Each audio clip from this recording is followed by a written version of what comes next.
Oi, gente.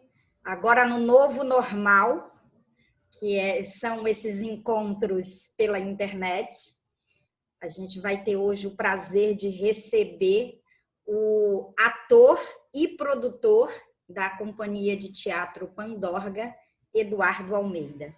Bem-vindo ao nosso projeto Zip Brasil, Eduardo. Obrigado. Vamos falar um pouquinho sobre você enquanto ator? Sim. Vamos lá. Olá, gente. Eu sou o Eduardo Almeida, como a Cristiane me apresentou. Sou ator, sou produtor na Pandorga, companhia de teatro, uma companhia que já completou 14 anos. A gente trabalha desde 2006, aqui no Rio de Janeiro.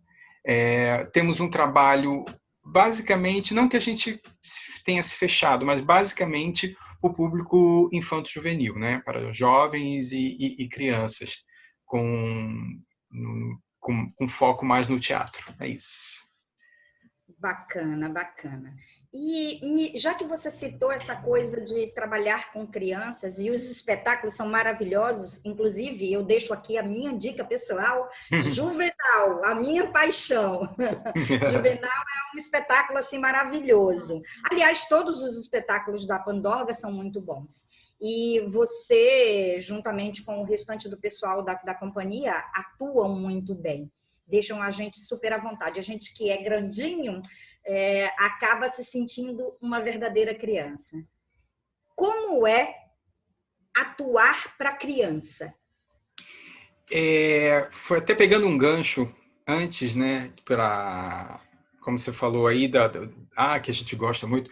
A gente sempre tomou muito cuidado, em todos os nossos trabalhos, de incluir também o adulto, né? Porque a criança ela não vai sozinha ao teatro, né? Ela precisa de um adulto que a leve.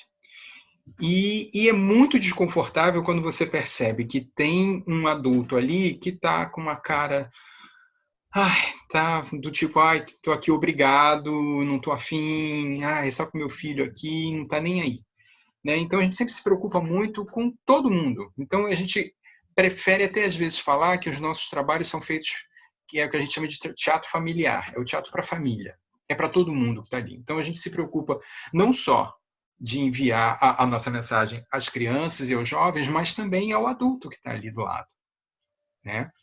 Então, e a gente sempre busca trabalhar com temas que suscitem também um pouco de reflexão, né? Todos os nossos espetáculos, a gente sempre parte de um tema e a partir desse tema a gente vai desenvolvendo esse trabalho e de forma que seja bom tanto para a criança, para o jovem quanto para o adulto.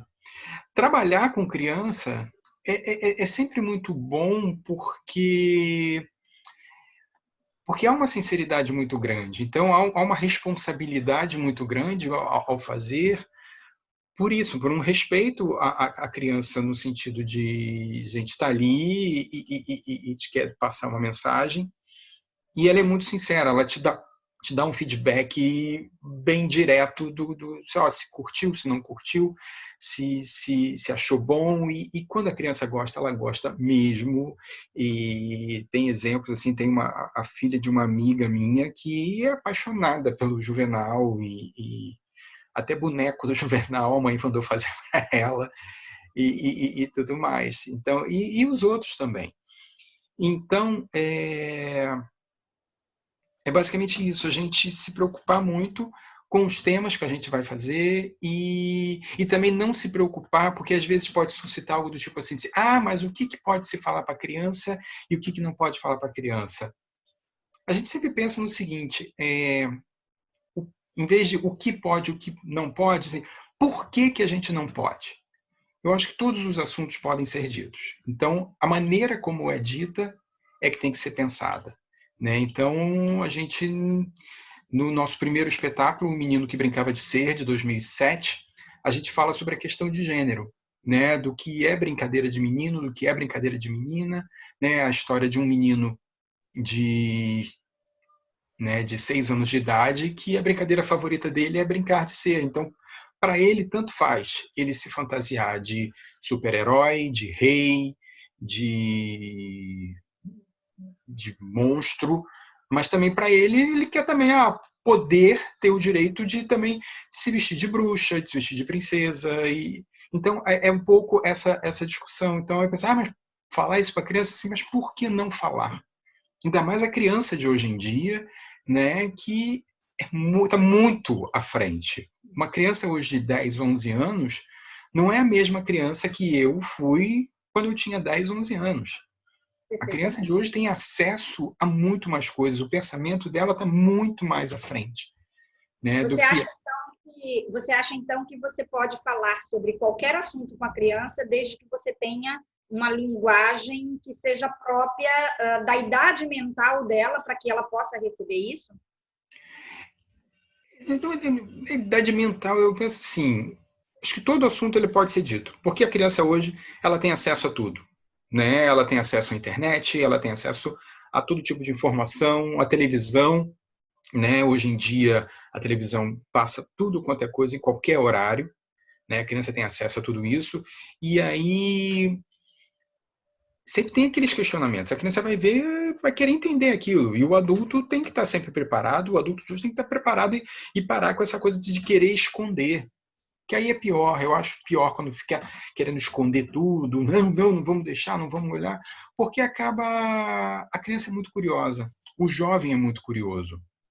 Então, se não tiver uma confiança em alguém, né, de um pai ou de uma mãe, que possa o orientar nisso, né?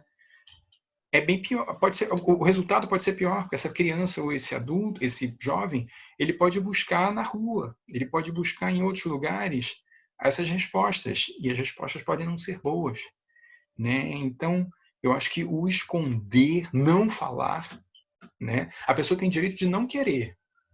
Não quero levar meu filho para isso. É um direito que tem, a educação é obrigação do pai e da mãe. Não é do professor, não é do ator de teatro, porque, vamos dizer, o profissional de cultura, o profissional de educação, ele é aquele que orienta, que passa as ferramentas e orienta nesse sentido. Agora, quem acaba, acho que, dando essa criação e formando um pouco o caráter dessa criança, desse jovem, é a própria família, é o pai, é a mãe, né? E o professor e o acesso à cultura estão muito mais ali como auxiliares para essa criação, né? Então, eu acho que sim, não pode esconder, né? Pegando esse gancho do que você falou aí sobre a obrigação ser da família, né, e não dos outros, e não do restante da cadeia que forma essa criança, esse jovem, na sua opinião, quando a família não tem maturidade ou estrutura emocional para prover essa formação da criança e do jovem, você acha que a cultura, você acha que o teatro, vamos colocar então aí você nesse papel principal, você acha que você como ator e produtor pode dar essa mãozinha para essa família? Foi como eu falei ali antes, o acesso à cultura, o acesso à cultura no sentido ao teatro, à literatura, à música, à dança, à cultura de uma maneira geral, o acesso a isso, eu acho que não necessariamente vão criar, não é porque uma criança vai ao teatro ou faz teatro, ela vai trabalhar com teatro, né? Ou com dança, ou com música, mas com certeza vai ser um adulto com uma cabeça mais pensante, com uma opinião formada, com uma orientação, acho que melhor. Vai ser creio eu que vai ser... o acesso à cultura, para mim, eu ponho cultura assim, porque, de uma maneira geral, né? Porque tem aqueles que preferem o teatro, tem aqueles que preferem a dança, mas assim, o acesso à cultura eu acho que é um auxiliar nessa criação, né? Então, permite mesmo que a pessoa lá não tenha acesso, não tem como dar condições de criar o meu filho, mas assim, não de alguma forma promover o acesso dessa criança, desse jovem, a algum tipo de manifestação cultural, né? Seja ela indo assistir uma peça, não tenho condições de comprar um ingresso. Na escola, pedir à escola, qualquer manifestação, qualquer atividade que se tenha na escola relacionada à cultura, seja uma apresentação de um grupo na escola, seja um grupo de estudos, seja o acesso à biblioteca, seja um curso de teatro que se tenha, um curso de dança, alguma atividade extracurricular, coloque o filho, ou então estimule o filho. Não é obrigá-lo a fazer, mas estimular essa criança e jovem a fazer. Vai lá, vê qual é, você gosta. Se aquela criança ou jovem já tem a tendência a querer, vamos lá, vamos embora. Vai lá e conhece. Porque tem tantos que chegam lá, olham aquilo, não era bem isso que eu queria. E tem outros que dizem, caramba, é isso? E se apaixonam e vão. Então, eu sempre falo isso muito quando eu dou aula, falo para alguns pais e mães, porque tem muitos pais que criam uma expectativa enorme, né? O meu filho vai ser famoso, meu filho vai ser ator, vai ser assim, olha. E eu sempre falo assim, logo no início, para todos os pais, assim, se ele vai ser famoso ou se não vai ser famoso, eu não sei, eu não posso prometer isso. Se ele vai trabalhar com teatro, se ele vai trabalhar com dança, eu também não sei. A minha função aqui é dar acesso, é dar ferramentas através da cultura para essa criança ou esse jovem se entender melhor no mundo, como um ser humano. Então ele pode vir, eu sempre falo, ele pode vir a ser um ótimo advogado, um ótimo médico, né? E até mesmo um ótimo profissional da área de cultura. Então a questão é essa pessoa crescer com um olhar mais amplo para o mundo, né? Para que seja uma pessoa com uma fala, uma pessoa que fale e que ouça, né? Que crie essa empatia, que seja uma pessoa que crie essa empatia no mundo, sabe? Que saiba ouvir e que também saiba se colocar, né? Acho que esse é o meu maior objetivo sempre como profissional, né? Ainda mais hoje em dia, onde falta muita empatia, falta escuta. A gente está num momento assim onde não se tem escuta, onde não se tem empatia. E a gente precisa cuidar das nossas crianças e dos nossos jovens para, quando eles forem adultos, eles serem pessoas com mais empatia, né? Com mais respeito ao próximo. Perfeito. Como ator e produtor, você acha que cultura ela casa com a educação e casa com o meio ambiente, fazendo uma junção? Então, pegando o link, né, é sempre um instrumento para você poder ver o mundo de uma maneira diferente, os assuntos de uma maneira diferente, né? Então, ele é auxiliar na educação, ele pode servir como meio de informação, até mesmo como orientação para questões das mais diversas, inclusive com relação a meio ambiente, né? A como você...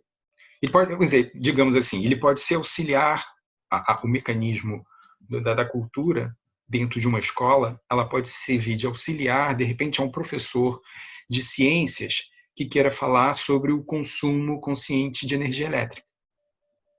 Então, através da ferramenta do teatro, ele pode criar, sabe, de repente, uma pequena cena com os alunos, onde os alunos estudem e apresentem isso para os outros colegas ou na escola.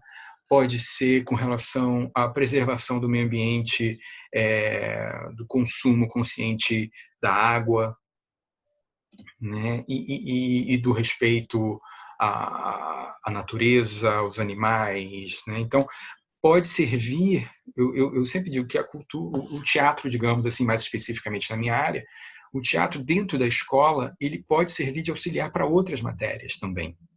Não só ficar naquele mundinho exclusivo do teatro, onde faz, que também tem o seu espaço, mas também pode servir de auxiliar para uma aula de português, né, onde você pode trabalhar a literatura, através da leitura desses livros e de pequenas esquetes baseadas em livros de literatura brasileira e internacional.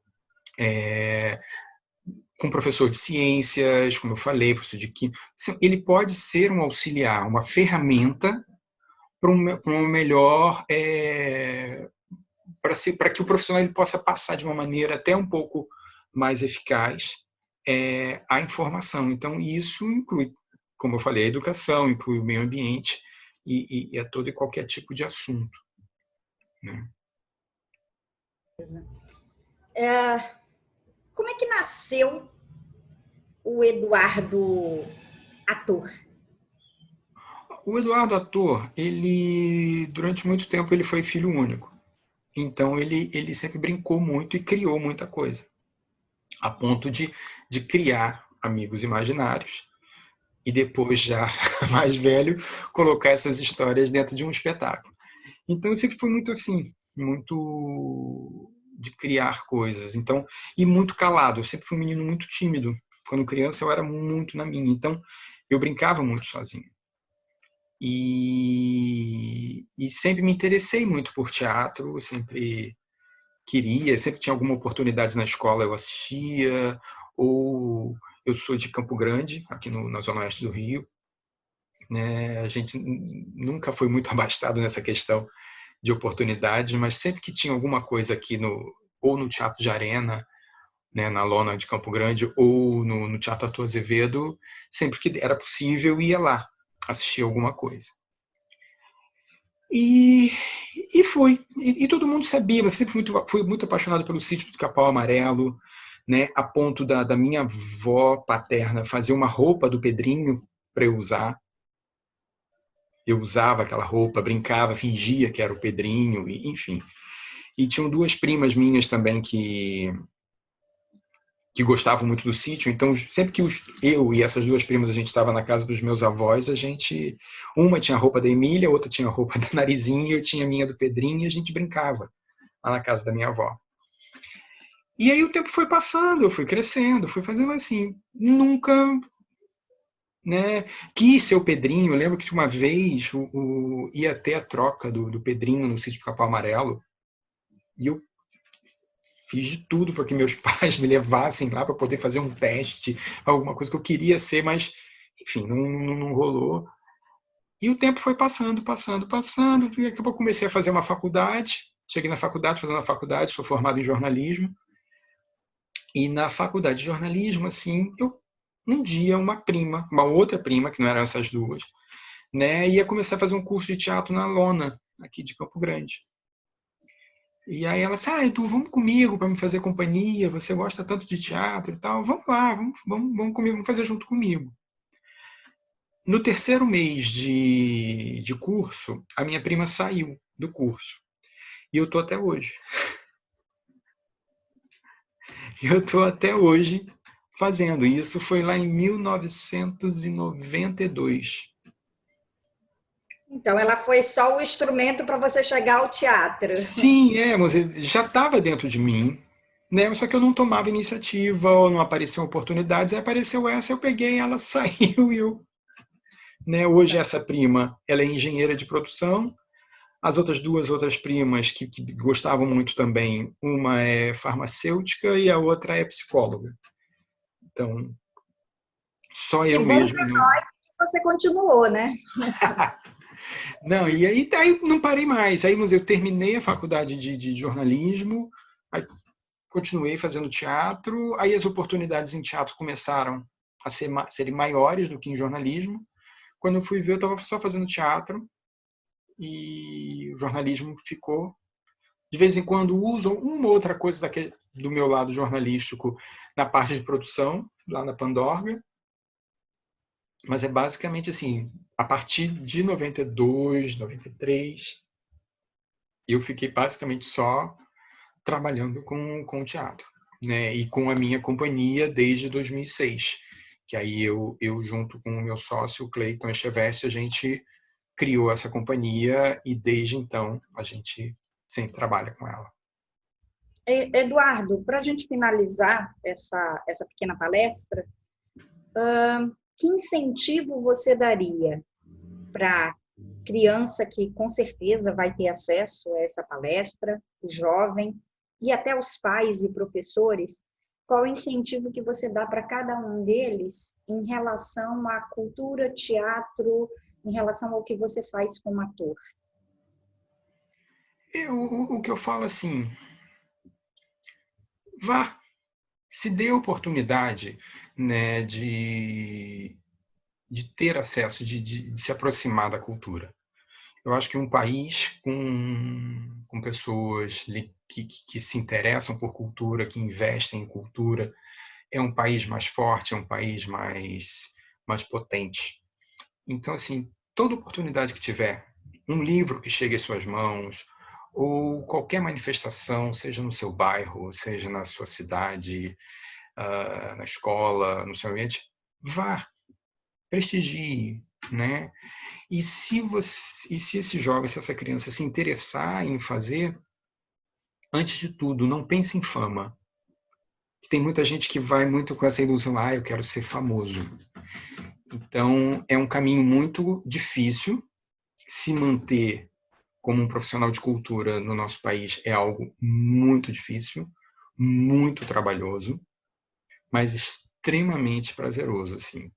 O teatro, para mim, ele me proporcionou muitas coisas, assim, a ponto de, vamos dizer, de poder conhecer o Brasil praticamente todo por conta do teatro, pelas viagens com a minha companhia, pelo trabalho, a ponto de conseguir ir até para o exterior, apresentar o meu trabalho lá fora, sabe? Com a companhia nós tivemos em Lima, tivemos no Equador, e é isso, é saber que é um caminho muito difícil, tem que resistir, tem que persistir, tem que insistir muito, é uma montanha russa, tem momentos bem difíceis, mas tem momentos maravilhosos. Então, é pensar em fazer o seu trabalho e mostrar seu trabalho, caso a pessoa queira enveredar, queira se transformar num profissional. Mas, antes de tudo, não pense na fama. A fama, se vier, é mais uma consequência, né? E que pode te gerar, não que a fama seja ruim, ela pode também te gerar muita coisa. Mas não entre logo de cara pensando nisso. Primeiro, pense em estruturar o seu trabalho, se estruturar como profissional, estudar bastante para poder seguir. E se não for esse o objetivo, né? Mas que também invista, sabe? Invista nisso.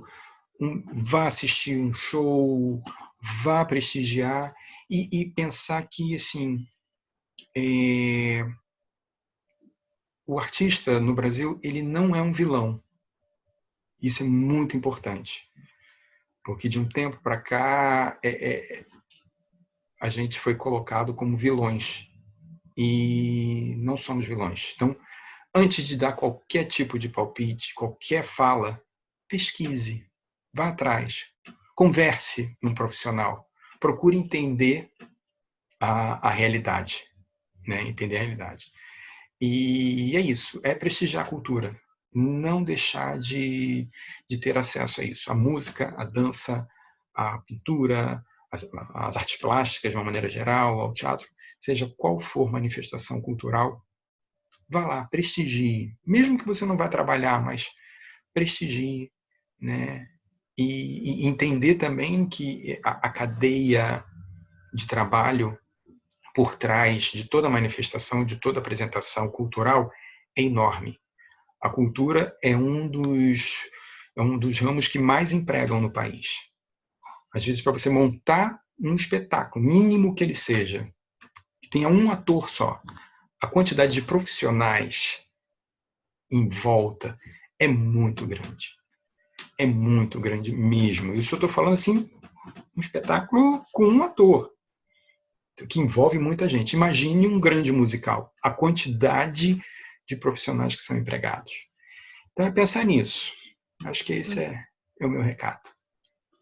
Eduardo, eu quero agradecer a sua presença bem efetiva no projeto Zip Brasil, que é um encontro colaborativo, criativo, de desenvolvimento sustentável.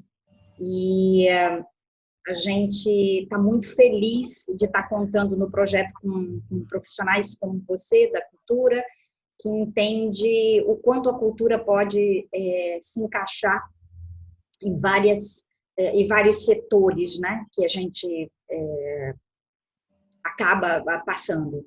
Educação, meio ambiente e a própria cultura como um todo, né, que são várias fases. E eu quero agradecer muito a sua presença, dizer que foi muito bom ter você por aqui e que a gente possa contar aí com você por muito tempo, trazendo os seus espetáculos, fazendo a gente sorrir. Que bom. Obrigado você pelo convite, pela confiança, né? Me sinto assim muito feliz em poder ajudar, né? E é isso. É o que reforçando o que eu falei, vamos dizer, a gente está num momento onde a gente precisa compartilhar as coisas e ouvir. E tá todo mundo junto, está todo mundo no mesmo barco. Tem pessoas que estão lá na parte de cima do barco, tem aquelas pessoas que estão ali embaixo, mas estão todos no mesmo barco. Então a gente precisa dar as mãos. Passa um álcool gel primeiro. Usa máscara quando sair. Usa máscara quando sair. Mas é isso. É dar as mãos e estarmos juntos, sempre. Né? Eu acho que onde a gente sempre colhe o que a gente planta. Né? Que bom que nesse novo normal, a cultura, mesmo devagarzinho, ela começou o retorno, né? A gente espera que daqui a pouco, com máscara ou sem máscara, com álcool gel, sem álcool gel, com distanciamento ou sem distanciamento, que a gente volte aos teatros, né? Sim, sim. E se não voltar da forma que era antes, que a gente possa fazer trabalhos de palestras e oficinas e os espetáculos pela internet, enfim, mas que a gente continue com a cultura. Com certeza. Quero agradecer muito a sua presença, mandar um beijo imenso para você e para todo mundo que está assistindo essa palestra que a gente acabou de fazer. Beijo, querido. Fica bem. Beijo, você também. Muito obrigado.